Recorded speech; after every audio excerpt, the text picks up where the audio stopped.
And we rapid speed down to 2,500. Good point. Wherever you reduce speed to 180.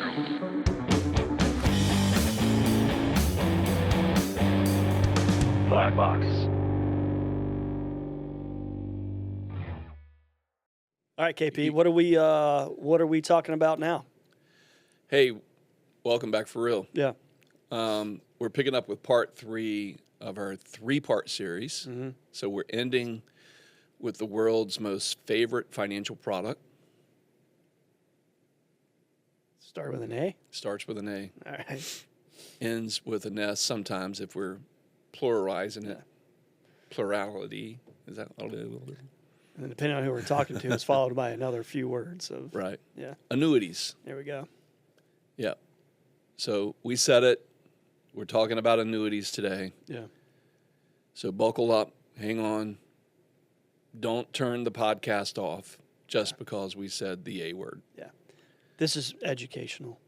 Only. We're not trying to sell annuities or Well, maybe we could be guilty of earning commissions from annuities, so we'll talk about that. Yes, we do offer those to our clients.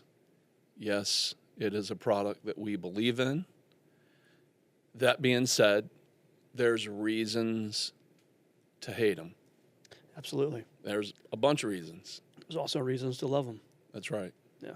So we're going to go through that today and help you understand the ins and outs, hopefully, of why annuities, not as a standalone financial product. And by the way, we've talked about this in previous podcasts. There is no standalone financial product. Right.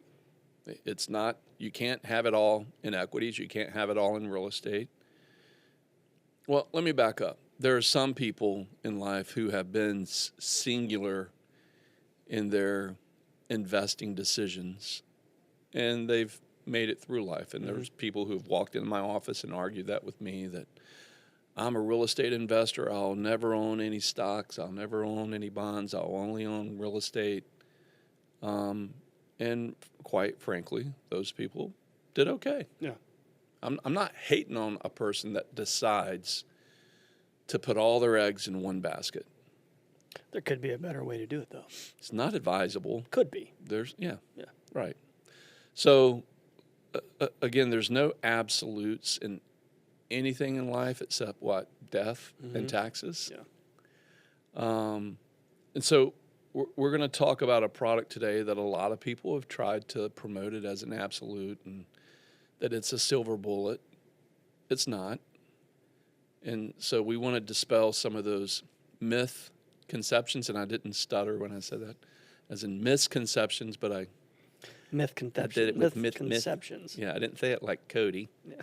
So Cody was just kidding. We're just totally Sorry, kidding. Cody. So making fun of our employees, I'll probably have an employment claim now. So I need to buy an annuity to protect myself. I might file it. That's right. HR. Look, we didn't talk about short people today, Shorty. So yeah, that's the one. No, we just need Sarah. Little people. Sarah Yeah, to put her HR hat on. Sarah's smaller than you. She's shorter than I am. Yeah. Yeah, really? Yeah. Okay. I mean, she's tall enough to throat chop me. Yeah. All right, let's go. All right. We digress. Yeah. So let's talk about the origins, the early beginnings.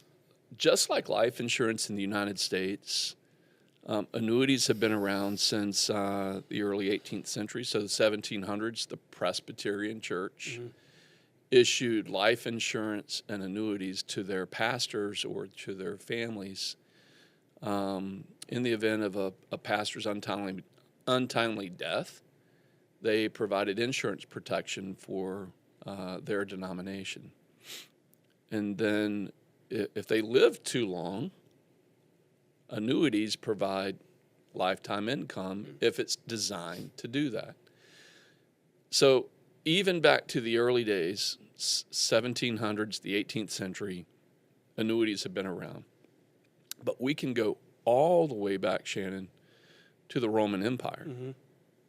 And Spartans and their military service was awarded with land and with a lifetime income.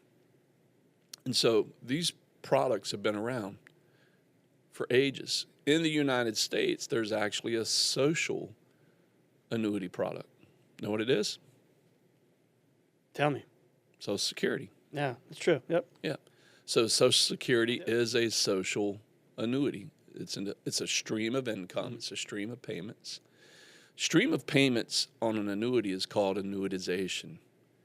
Not all annuities will ever be used in annuitization, meaning in a stream of income. How else can they be used? Well, they could be used as a tax-deferred product. So annuities, if you have taxable accounts, you can make them tax-sheltered inside an annuity or tax-deferred.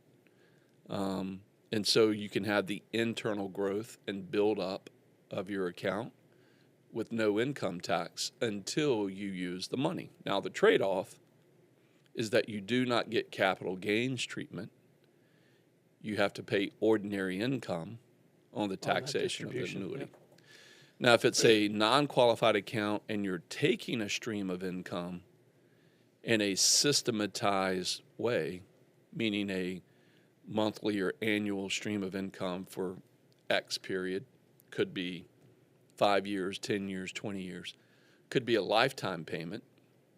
There's a provision called exclusion. So you get what's called an exclusionary ratio on non-qualified annuities, meaning non-IRA annuities. So if you're taking a stream of income off let's call it a SPIA, single premium immediate annuity, and you're doing it in a taxable account or a non-qualified account, then the taxation on that has an exclusion of your basis, so your money that you put in, and then the return you earn. You're only going to pay tax on the return you earn, and the basis is a return of premium, therefore no tax. So depending on how long you take that income, that exclusionary ratio could be anywhere from, call it 50% all the way up to 90+%, meaning the majority of your money coming back to you is tax-free versus taxable because it's a return of premium. That has a lot to do with the interest rate and the implied rate that you're earning. So once the basis is breached, then we're looking at taxation. Right. Yeah. So just remember, in an annuity, though, that falls under that rule of your interest is going to come out first. So you don't, like in life insurance, you're going to get your interest to come out last. Right. And so you can take your principal out first and have no income tax. Annuities is just the opposite. You have to pay taxes on the interest first. Interest comes out first, you pay tax on it. And So then if you last still in, need money. Last in, first out. Right. Yeah. So the LIFO, FIFO Right. rules. So if you hear people say LIFO, FIFO, it's talking about last in, first out. Yeah. FIFO is first in, first out. Yeah. So now we're talking about non-qualified annuities, non-IRAs. The overwhelming majority of annuities, according to LIMRA, which is a insurance industry reporting agency, the overwhelming majority of annuities that have been bought in the U.S. have been in qualified accounts, IRAs, 401ks, 403bs, TSP, thrift savings plan. And it's interesting. So $8.9 trillion are in defined contribution plans. Mm-hmm. Out of that $8.9 trillion, 6.3 is in 401ks. Interesting. Yeah. So, speaking to those numbers, I did a little research before the show just to see what the 2024 numbers were. Let me find that here. 2024. Yeah, here we go. So in 2024, the amount of money that went into annuities, all types, was $432.4 billion went into annuities in the United States, as opposed to equity funds. So equities in the U.S. in 2024, $448 billion. So think of it this way: half the money went into annuities, the other half went into equities. But then there's stocks and ETFs, exchange traded funds. Another $757 billion on top of that $448 billion went into individual stocks and exchange traded funds. And I found this one to be interesting. In 2024, money market funds, new money, 1.1 trillion went into money market funds or money market accounts. Might tell you something too. Maybe a little concern in what the market's going to do. Yeah. So it was attractive to investors to have protection of their investment. So they used money market funds, and probably the overwhelming majority of those annuities, people probably use a specific product called fixed index annuities. Very, very popular type of annuity we'll talk about today. So just wanted to give you the breakdown. $432 billion into annuities in 2024. U.S. equity funds, $448 billion. And I don't know why they broke it out this way, but U.S. stock and exchange traded funds, $757 billion. So between those two, that's $1 trillion went into the equities market. $1 trillion went into money market, and call it $500 billion went into annuities. Wow. So the U.S. investor is pretty diversified, and if you think of it in that way. But that's where we want to think about, is annuities this cure-all product? The simple answer is no. But is it a necessary financial product when you get into retirement? And that's where, frankly, a lot of advisors, they split difference in those types of opinions. What I'd like you to do, Shannon, we were, contemplating whether or not we would bring up any type of calculator. So I think if we use a versatile calculator today, and we'll show you some examples of how different types of annuity contracts work. Specifically, the most popular annuity in the marketplace right now arguably is, as I said earlier, fixed index annuities. But I want to take you through the different types real quick.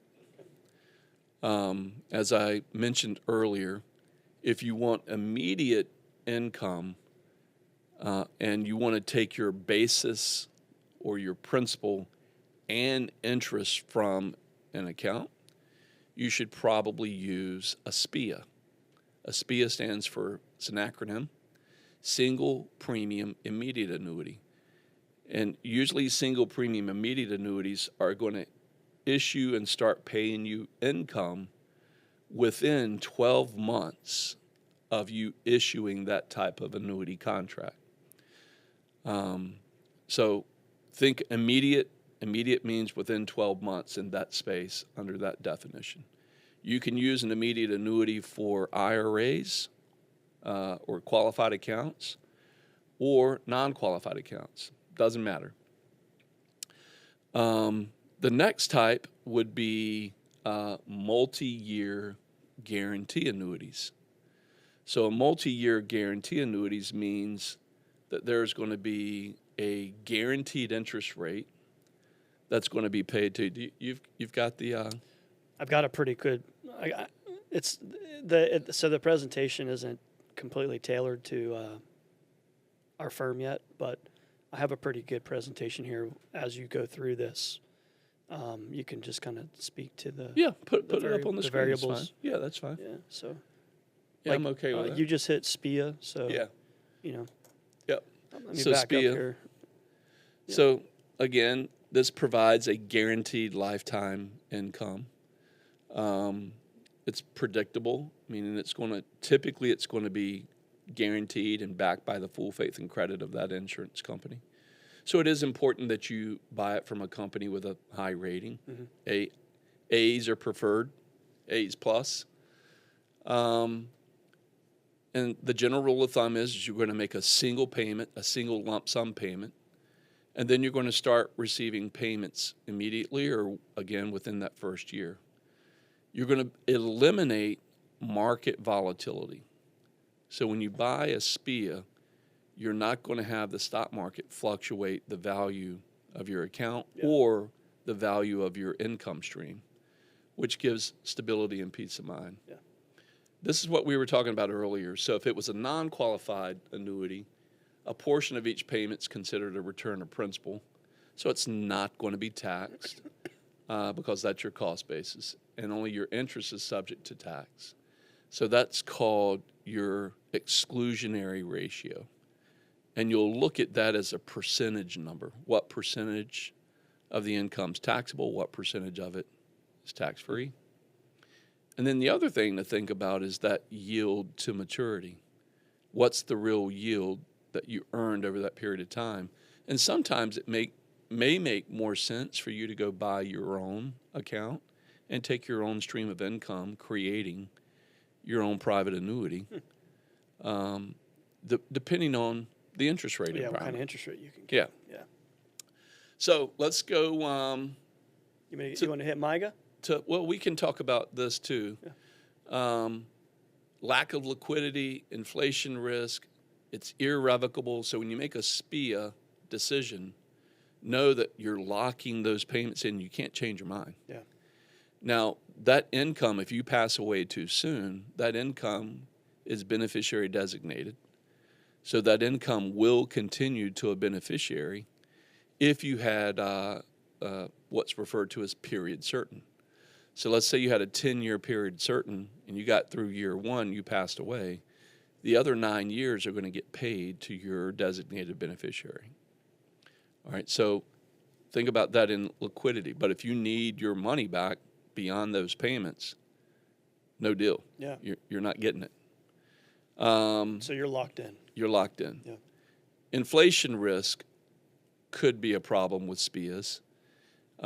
Which also then lends itself to longevity risk as well. Right. Yeah.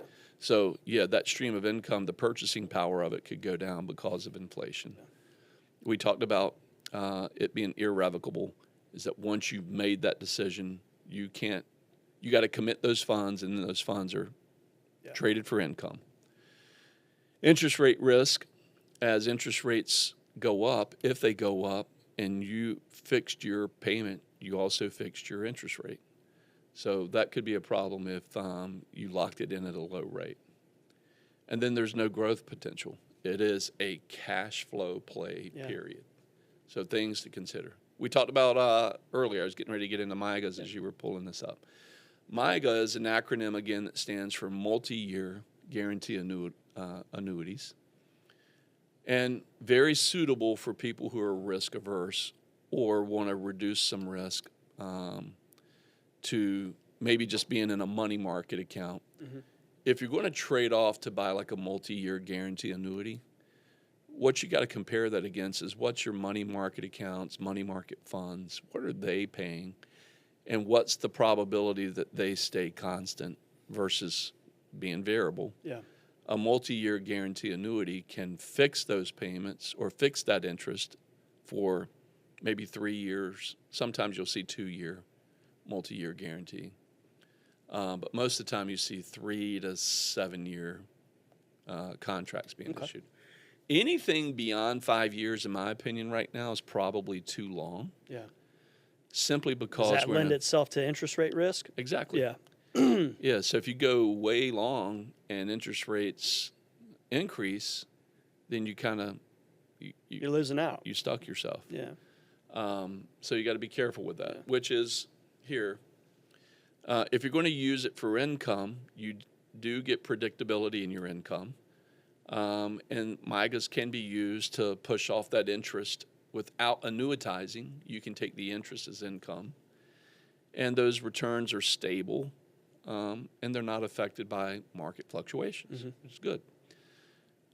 Safety of principal is also important. Your investors are assured that their initial investment and the accrued interest is going to be safe and not exposed to market volatility. Mm-hmm. So it is a low-risk option, part of your plan that you could look at if you're worried about market volatility. So those are the pros. Yeah. Obviously, everything has some cons as well, right? Yeah. Same thing again. You could run into liquidity constraints. Most MIGAs are going to say you only have access up to maybe 10% of your account. without paying a surrender penalty. And we'll talk about surrenders here in a little bit. If you're under 59 and a half, if you take income out before 59 and a half in a non-qualified annuity, you're going to be exposed to the income tax on the interest you earn. Plus, you're going to pay a 10% penalty, just like if it was an IRA, for taking an early distribution before 59 and a half. So that can give you limited access to your funds. Also, like with SPIAs, MIGAs can have inflation risk. If inflation goes up and your rate's fixed for a short period of time, that can be, or let's call it a long period of time, 3 to 5 years. Yeah. You could be exposed to inflation risk. Tax considerations, good and bad. They grow tax deferred. However, you pay it back and pay those taxes at ordinary income versus getting capital gains rates, which could mean that you end up paying higher taxes on the interest you earn than if you had it in an investment account earning capital gains rates. Gotcha. But that is something for each investor to look at. Talking about tax rates, a lot of our clients, when we work through tax planning, tax strategies with them, we can get them into single digits. So single digit ordinary income tax rates, not bad. Yeah. And the issues they have on that side is that if they have an investment that they pay a capital gain on, that capital gain, yes, could be 0, but it immediately jumps to 15 if you break through income thresholds. And for married filing jointly, that's about 84,000 as of the taping of this podcast. So moving on. Yeah. The next type of annuities, which has probably created the biggest, baddest, worst reputation for the annuity market, is variable annuities. Variable annuities do offer investors the opportunity to get stock market performance. And so when you're buying the stock market performance, you're typically taking a portion of your money and it's buying sub-accounts of the annuity contract. And those sub-accounts are actually mutual funds. Those mutual funds have exposure to full market volatility. And so you could get the full upside of the market, but what you're going to get inside that annuity contract is what's called M&E and cost of insurance. So those management expenses or even mortality expenses, the cost of insurance, those all added up in some contracts could be as high as 4%. Wow. I've seen 5.5 in my career. Most of the contracts I'm seeing now still end up in that 3+ range. So if you're going to buy a variable annuity, one, you need to buy it from a person who is securities licensed, because they're the ones who offer those. And with that securities license comes a great deal of responsibility in that the investment picks, what investments you buy, and you could probably buy those same investments on the outside with much lower expenses. Mm-hmm. So if it's the investments you're wanting to get to and in a tax-deferred basis, you should just buy them in an IRA and avoid those heavy fees. With all annuities, there's going to be, excluding SPIAs, single premium emitting annuities, excluding those, your MIGAs, multi-year guarantee annuities, any of your deferred annuities, variable annuities, they all come with a surrender charge. Mm-hmm. That surrender charge could be as early as 3 years. Most we see in the industry today typically carry a 7 to 10 year surrender. And the way to think about that, I probably should have drew that out, but it's okay. We can swap it over. Let me just try to explain it, and maybe we'll do it in a future cast where we'll have it drawn. But an annuity charge typically will start, let's say if it's a 10-year annuity, Shannon. Mm-hmm. Let's say you had $100,000 in an annuity. It doesn't matter whether it's a MIGA, a deferred annuity, an indexed annuity, or a variable annuity. Let's say the surrender charge on a 10-year is 10% in year one. So what the rules basically say is that if you put $100,000 into the annuity, your surrender value is 10% less than what you put in. Now, what your money has growth on is the 100,000. Mm-hmm. But if you wanted to walk away from that contract day one after you put the money in, you're going to pay that company a 10% surrender charge, which means you're only going to walk away with $90,000 in year one. Mm. Okay, year two, that surrender charge might drop from 10 to 9. So if it didn't grow and it was $100,000, your surrender charge is going to be $9,000, or now you get to keep $91,000. Right. So forth and so on. 10%, 9% over a 10-year period. So Typically, it incrementally works its way down. usually by about 1% a year. Yeah. Some monkey around with that Yeah, and the change it. half a percent. Right. Kind of around the 5-6 year mark. Yep. Yeah. And by the time you get to year one, it's at 1%. And then after that 10th year, no surrender charges. But in variable annuities, there could still be fees on the underlying investments that you're in. In MIGAs, fixed index annuities, deferred annuities, probably not any fees unless you're paying rider fees, which we'll get into in just a second. Gotcha. So variable annuities, what else do we need to talk about here? You kind of hit that one. We can do some pros and cons in here. Okay.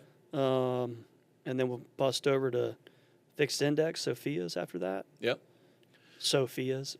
We'll go to Fia's We'll after. go to So again, if we're going through pros and cons, you do get upside investment potential. You do get all of the upside in these investments, less your equity fees or management expenses. There is tax-deferred growth. And again, you're getting market-based investment returns. If you annuitize, you can get lifetime guaranteed payments, or if you pay a rider fee, you can avoid annuitization, meaning exchanging it for a lifetime income, to actually getting a rider income that you're paying a fee for, which in my opinion usually is better unless you have to take a SPIA or need some reason to take a SPIA. It'd be better to pay a rider fee. Has been my experience in analyzing these things over the years. Is that because there's additional benefits that could come with it, or? Well, it comes back to luck, Yeah. and not Vegas luck. I'm talking about an acronym again. Luck equaling liquidity, Yep. use, and control of your money. That if without annuitization, I could have $100,000 potentially grow into 200, 300, 400,000, while I'm still taking income from that account under that rider fee. And inevitably, you still have a death benefit attached to it. Right. Yeah. Which means that for estate planning or for my heirs, there could be an inheritance. There could be assets left over after I've taken my income stream from this annuity contract. So that comes to them in the form of a death benefit. Now, that death benefit can provide a great benefit to your heirs, but remember, if it's inside an IRA, that death benefit is going to be fully taxable, as opposed to it being life insurance where it would be tax-free. And it's now going to have a timeline of which it has to be taken, right? Right. Yeah. That timeline is, So the elimination of the stretch IRA, yep, under into- Secure Act 2.0. right? That got condensed down to non-spouse heirs having 10 years to distribute that money. Yeah. And you have to effectively take 1/10 of the balance each year. Yep. So, pros and cons. If I was voting for my client of whether or not they should buy a variable annuity, my vote 99% of the time is going to be don't do it. Yeah. As it relates to variable contracts. Yeah. And this kind of hits. So I went to the cons page real quick. You covered these, but over on the right, when you look at the M&E fee, sub account fee, rider fees, so it really starts to stack, Right. and that's where you get up there into those 5% fees, which Yeah. is a lot. Yeah, the rate of return that you have to earn to overcome those fees sometimes becomes impossible. Yeah. And that's where you could be losing money in your account year after year. Yeah. So avoid it unless you've got a very, very compelling reason to buy variable annuities. And there could be some cases, I just can't think of any off the top of my head, where I would tell you to go do that. Okay, very, very popular product here. This product, called fixed index annuities, is all the rage. I would say of that $432 billion, my guess, if we were thinking about what percentage went there, I would say it's well over half went into FIAs. And it's because they give you market protection. Mm-hmm. So you're protected from stock market volatility on the downside, but you get to participate in the upside, but only a percentage of it. Very few firms give you the opportunity, or very few investment selections that you mirror the return of these indexes, give you 100% mirroring, give you 100% lookalike. A lot of accounts will only give you maybe 20, 30, 40% if it's like the S&P 500. Products that are less popular, Jake was actually fact-checking me. So we have a screen behind us that we can see. What does that say, Jake? In 2024, fixed index annuities represented what? 95.6 billion? Yep. Yep, of the 432 billion. I was a little audacious. I said half, so a quarter of the money went into FIAs. So, very, very, very popular financial product. I would guess, now that you guys have brought that up, I would guess that variable annuities still had a high percentage. So, why don't you look that up while we're at it? How much went into variable annuities in 2024? Excuse me. I can't see it. Give us a number. Nope. 126.5 billion. Yeah, this is saying a little bit different, though, because this is saying fixed annuities here were around 307 billion. Interesting. Yeah, that's the number I thought it was. That's Doodle AI for you. So we've gone from 96 billion up to 306 billion in so folks, here's the bottom line. The internet doesn't know. My industry data tells me that it's probably closer to that 300 billion number. That's all the numbers I saw. But anyways, the bottom line being, this product became popular in the late 1990s, and it became really, really popular during the dot-com bubble burst and the 2008 housing crisis. Folks saw the market during 2000 and 2003. They saw their portfolios decrease by almost half. And then in 2008, again, we saw the stock market decrease, the S&P 500, 37+%. Some funds did better, some funds did worse. But during those two periods, that whole 10-year period from 2000 to 2009, we call the lost decade. The S&P 500, before fees, before expenses, over that period of time, lost 0.95% a year for 10 years on average. So it ended negative over that 10-year period. Yeah. Reminds me of 1929 to 1939, the S&P 500 during that period, the Great Depression, 75% of the market value was gone. Yeah. So where these products come into play, why don't we go into the versatile Yeah, that's what I was calculator? about to hop over there. Where am I? Yeah, I can see it on the screen here. You do? Yeah, look right here. Oh, that's not. I don't know what happened. Oh, I see. I'm not mirrored.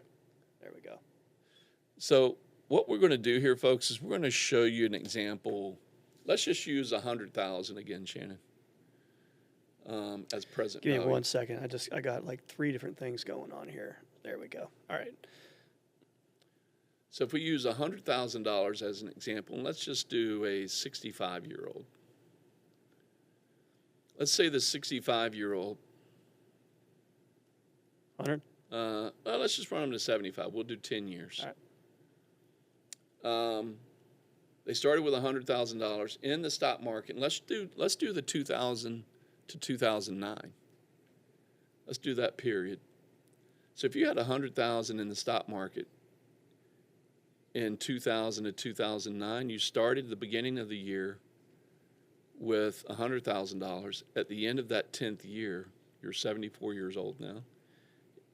Before fees, before expenses, you ended with $90,883, mirroring the S&P 500, including the reinvestment of dividends. So if we look and we break this down, starting at age 65, you put $100,000 in. The S&P that year lost 9.1%, as you see on the left side of the screen there. So your money at the end of that year was worth $90,900. You didn't open your statement till the end of the year. Your investment advisor, your financial advisor was like, "Don't worry, it'll come back." Mm-hmm. And he says, "Don't open the statement until end of next year, year 2." Yeah.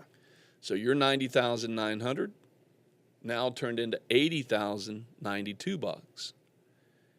And they're like, "Look, Shannon, the stock market will come back. Stick it out another year with me." So you do it. Your $80,092 loses 22.1%. I'm pretty upset by now. And you walk in to the office with $62,392. Most people at this point is probably, if they're not strangling their advisor, they're like, why did I do this? What were you doing to protect my downside? What can we do to offset that risk? So they hang out, they carry on with their life, they decide to stay in the market, and by year 8, they're back up in positive territory with $114,000. Here's the interesting thing, too, is removing the decimals here, you've got a 32% decline. Sorry, 22, 33, 42% decline in 3 years. And then the following 3 years, you go 28, 38, 42. But losing the 42% over that 3 years, getting you down to 62, you need more than 42 to get back up. Right? Right. So, and kind of funny thing the market does is matches what it's going to do over a time. Yeah. 42 and 42 there. So at the end of that 6th year, that's a 42% gain, but I'm still missing about Almost $7,000 just to get back to your principal value. even. Yeah. Now the next year it did 15.7, which is great. Yeah. And then we had the housing crisis in 2008, Yep. which is signified by that 37% loss there we see on the screen. So here's the bottom line. This person ends up before any fees with $90,083. Now let's say that this person has an investment advisor. So go up to the top of the screen, Shannon. And let's say they were paying for this management experience. Let's say they were paying 1.25%.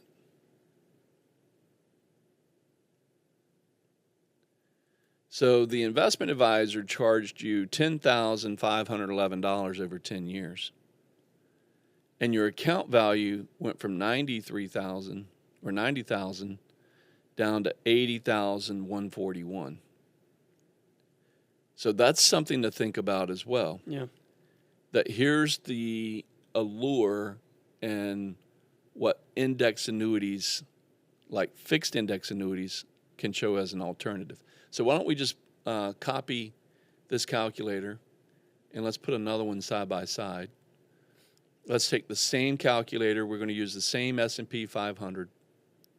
We're going to use the same period of time. Now, a calculator's not fancy enough to do the things I'm going to ask Shannon to do, but we're going to show you this first. But I know there are going to be some people watching this, and they're going to say, Kenny, you're not getting all of the upside of the market. So I'm going to show that after I show the concept of what we're talking about here. So here's what fixed index annuities do, folks, as illustration. Number one, the annuity salesperson or the advisor, whoever you're buying this from, they're going to say, look, this type of account, we don't have any riders, we don't have any expenses, so there are no fees.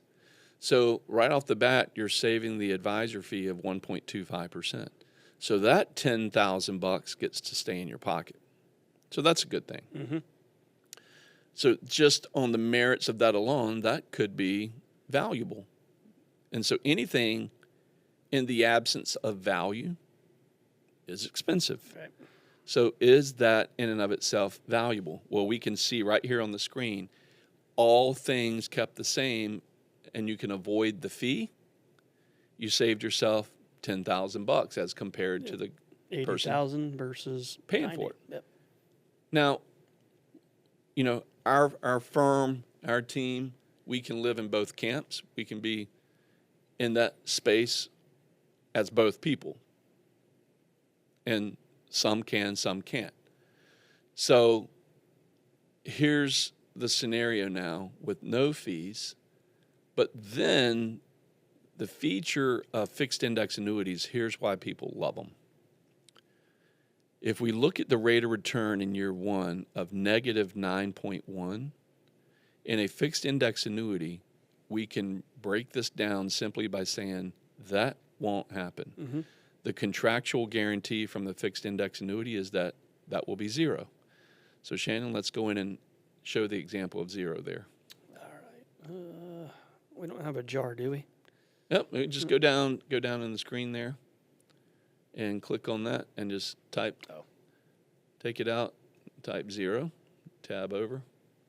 So just that one move alone, if everything else stayed the same, Shannon, over that 10-year period, and we only got to protect the downside for 1 year, it almost brought us back to even, just protecting year one, which is pretty amazing. What happens if we protect year two and there's no downside? Boom. Now we went from an average return of 3.31, or I should say, I'm going to explain average return and net return here. Average return is the math of the spreadsheet. The math says if you take two zeros, a negative 22, the other black numbers, the other red numbers, you add those up and divide them by 10, it's going to give you 3.31. But money is not math, and math is not money. In your account that has 100,000 over 10 years with those variables would equal 113,471, which is the equivalent of a 1.27% compounded return, real rate of return, annualized. So just wanted to make that clear. Now let's go to the negative number in year three. Take that out. That made that account go to 145,000. Now there's only one more red year, so if we had a fixed index annuity that was giving us all of the upside potential and no downside risk, you would have the difference of 231,215 versus the person who was exposed to the equities market paying a 1.25% fee of 80,141. I wonder what a rider fee would look like. Yeah. On that. So what I want to focus on first, Shannon, is this. That's a $140,000 swing. Yeah. Almost 150. Yeah, the difference between the two bottom lines. Yep. So 80 here, 230, 150. Yep. $150,000 difference. That's impactful over a person's lifetime. Now, for all the naysayers out there that's going to go, well, Kenny, you can't buy a fixed index annuity and it give you 100% of the upside. Well, let's just say 50 in all years, because there have been some years where it used to be 100. There have been some years where it was less than that. So let's go in and take that 28 and let's say it was capped at half. So, yeah, make it 14, and we don't have to worry about the digits. Let's say 10.88 was 5. 4.91, let's say it was 2.5. 15.79, just call that 8. 5.49, 2.75. And call 26.13. So that gives you a net Still return. $70,000 swing. Right. Yeah, sorry. But huge. Yeah. Huge. With a net return of about 4.4. Mm-hmm. That, folks, is realistic of what you could see in a fixed index annuity. That you could get that in that type of bad period. I've seen periods where fixed index accounts have done 14, 15%, depending on the index you're using. But the bottom line is that if you can expose your portfolio to a portion of this type of unique feature, it's worth taking a look at in an overall plan. Yeah. And so by doing that, you give yourself the opportunity to have some upside potential, or a way we like to think about it as a jar in the yard, a place for you to put money that can reduce your downside risk, give you some upside potential, and then we can now get into those conversations about cash flow and income. Yeah. What kind of income can we take from this account? That's where you would pay rider fees. And rider fees give you the opportunity to get a contractual actuarial income. And there's lots of different products out there that provide that. We don't have time today to go through all of them, but that's the comparisons that you should be making. Mm-hmm. Anything else you think we should add to that? No, I think, talk? that kind of covered the importance of, one, creating a floor, right? Yep. So when you see small or big declines, your principal is not affected. Yeah, I think you hit the nail on the head with the rider fee. Do you need income? Yeah. Everybody, when they retire, does, right? Right. Are you willing to pay a little bit extra for that? Being guaranteed. Yep. And if you're married on a joint basis, So those are the benefits of having, like you said a minute ago, a portion of what you've accumulated. And if you're the person who really doesn't need the income rider, but you want to have the potential to offset risk-adjusted returns, like those returns that might come from bonds or come from safer accounts in the investment world, a fixed index annuity could be a great alternative source to having that exposure to the bond market. Now you give yourself exposure completely to the equities market, but with some caps on the upside. Yeah. And not all products are created equal, so Yeah. finding the right product from the right institution, again, with my opinion, I would pick A carriers. Try to stay away from the Bs. Yeah.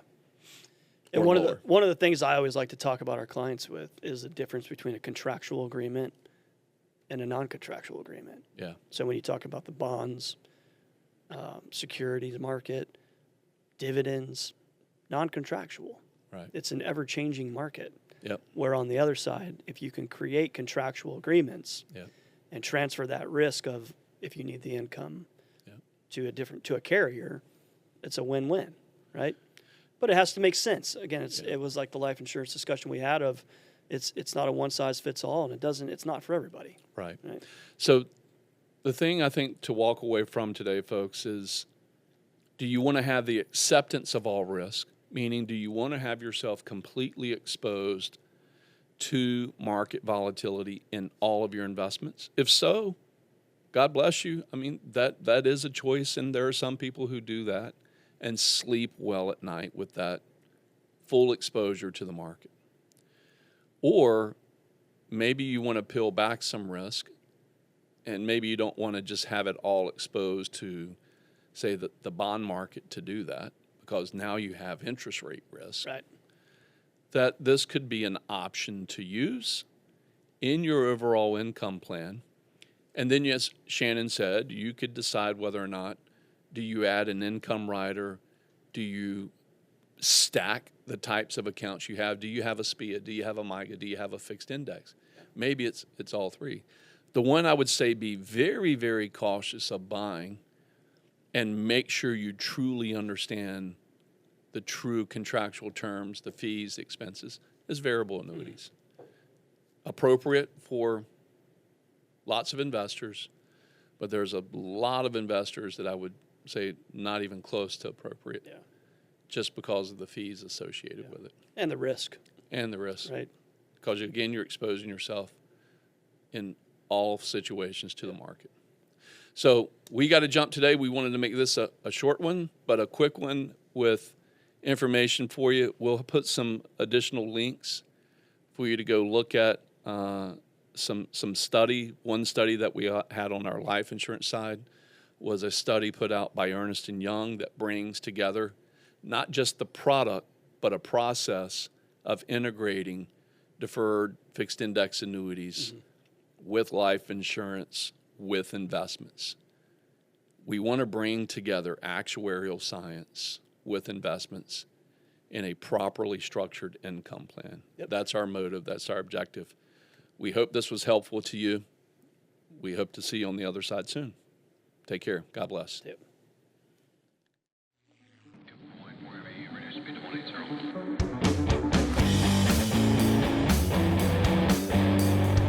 Blackbox.